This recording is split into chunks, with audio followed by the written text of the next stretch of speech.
अस्पतालको साइडमा यहाँनिरको यो रेस्टुरेन्ट बिक्रीमा त्यसपछि यता जाने बाटो भयो। त्यसपछि यो चाहिँ यहाँको यस्तो सामानहरू छ। त्यसपछि यहाँ देख्न सक्नुहुन्छ यस्तो दामी दामी छ नि यहाँको दाइहरूले चाहिँ मात्रै 18 लाखमा राख्नु भएको यो सामानहरू बिक्रीमा त्यो छ नि एकदम राम्रो ठाउँमा छ।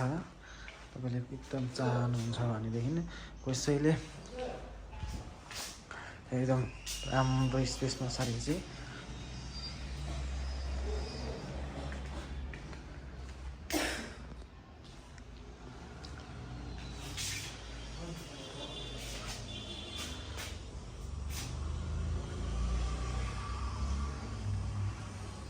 किचन।